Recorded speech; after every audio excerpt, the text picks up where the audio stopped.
बहुत दुर्भाग्यपूर्ण है और सरकार की जिम्मेदारी है कि भारत के प्रत्येक नागरिक को वो सुरक्षा प्रदान करे, देश के अंदर एक सौहार्द का वातावरण पैदा करे, सब लोग आपस में मिलजुल कर रहें और देश की प्रगति के लिए काम करें। लेकिन जो अभी पिछले दिनों मणिपुर में हुआ, मैं तो देखकर हैरान हूँ कि वहाँ की जो गवर्नर है, राज्यपाल हैं अनुसुईया उइके जी, उनको टेलीविज़न पर हमने रोते हुए देखा। उन्हें हमने एक बहुत ही डिसअपॉइंटेड, यानी वो इतनी हमने देखा कि बेस, उसे एक वर्ड कहेंगे कि इतनी, मतलब ये समझो कि उन्होंने अपने आप को असहाय महसूस किया। उन्होंने कहा कि लोग मर रहे हैं, लोगों को नंगा घुमाया जा रहा है, और उसके बाद में प्रदेश के अंदर कानून व्यवस्था नाम की कोई चीज़ बाकी नहीं बची है। अगर गवर्नर ने अपनी रिपोर्ट केंद्र सरकार को समय रहते हुए भेजी, उन्होंने इसे बताया, लेकिन केंद्र सरकार के द्वारा जो कदम मणिपुर के मामले में उठाने चाहिए थे, शायद वो नहीं उठाए गए। उसका परिणाम ये हुआ कि वहाँ इतना बड़ा रक्तपात हुआ, इतना बड़ा भीषण, मैं कहूँगा कि इतना, मतलब आपस में दो समुदायों का टकराव हुआ, और वो टकराव आज भी जारी है। और उसको जो हमारे समाज के अनुसूचित जनजाति समाज की दो महिलाएं हैं, उनको नग्न करके इस तरीके सड़क पर घुमाया गया। मुझे लगता है कि ये तो लोकतंत्र की इससे बड़ी हत्या और कोई नहीं हो सकती। मेरा कहना है कि मणिपुर सरकार को तत्काल प्रभाव से बर्खास्त किया जाए और वहाँ पर राष्ट्रपति शासन लागू करके वहाँ कानून व्यवस्था बहाल करने की दिशा में केंद्र सरकार को पहल करनी चाहिए। कि ये मेरी कौम का दुर्भाग्य है, जिस कौम में मैं पैदा हुआ, उसमें बाबा साहब अम्बेडकर पैदा हुए, उसमें मान्यवर काशीराम पैदा हुए।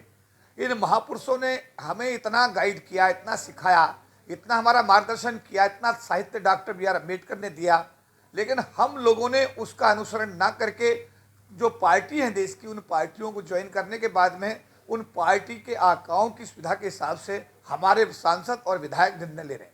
अभी जैसा आपने कहा कि महामहिम राष्ट्रपति जी या महामहिम राज्यपाल दोनों ही अनुसूचित जनजाति से आती हैं, और जिन महिलाओं को नग्न करके घुमाया गया वो भी अनुसूचित जनजाति की हैं, और जिनके साथ मारकाट हुई मणिपुर में वो भी सारा समाज अनुसूचित जनजाति का है।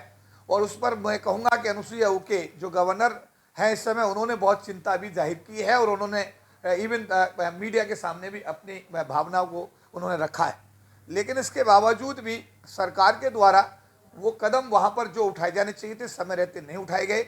मैं अब केंद्र सरकार से ये अनुरोध करूँगा आपके टीवी चैनल के माध्यम से कि अनुसूचित जनजाति समाज हमारे देश का एक महत्वपूर्ण समाज है, इसीलिए उस समाज की एक बेटी को आपने भारत का राष्ट्रपति का सर्वोच्च पद दिया है।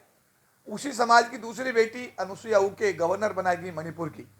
ऐसी स्थिति में मणिपुर का जो आदिवासी समाज है, उसके साथ जो अन्याय और अत्याचार हो रहा है, उसको रोकना और उनको न्याय देना केंद्र सरकार की भी जिम्मेदारी है और राज्य सरकार की भी जिम्मेदारी। लेकिन राज्य सरकार तो वहाँ पार्टी बन गई है। ऐसी स्थिति में केंद्र सरकार की ये महत्वपूर्ण जिम्मेदारी बनती है।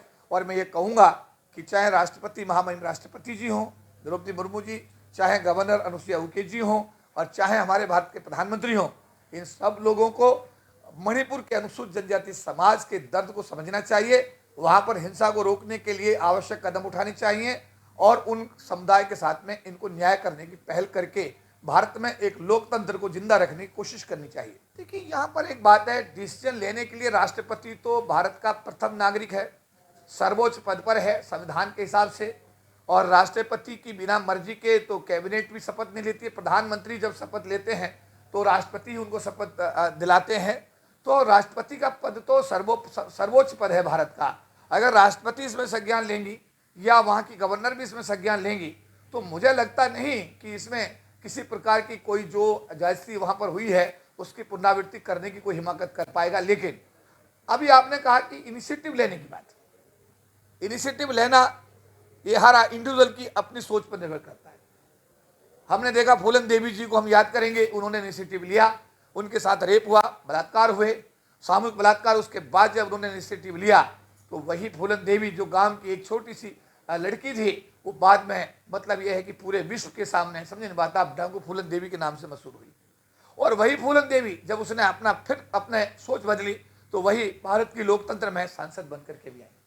तो मेरा कहना है कि ये सोच पर निर्भर करता है कि आदमी चाहे राष्ट्रपति बन जाए, चाहे प्रधानमंत्री बन जाए, चाहे वो आम आदमी रह जाए, उसकी सोच क्या है, उसकी सोच का महत्वपूर्ण योगदान है। तो मैं यही कहूँगा कि जो भी लोग भारत की सरकार को चलाने के लिए जिम्मेदार हैं, चाहे वो राष्ट्रपति के रूप में हो और चाहे वो प्रधानमंत्री के रूप में है, उनकी ये सोल रेस्पॉन्सिबिलिटी बनती है कि इस मणिपुर की घटना का गंभीरता से संज्ञान लिया जाए और जो दोषी लोग हैं उनके खिलाफ त्वरित कार्रवाई की जाए और एक ऐसा संदेश दिया जाए जिससे भविष्य में ऐसे मणिपुर को रिपीट करने की सोच भी ना सके। देखिए, राजनेताओं का काम करने का तरीका उनकी अपनी पार्टी के और उनकी राजनीति के हिसाब से तय होता है।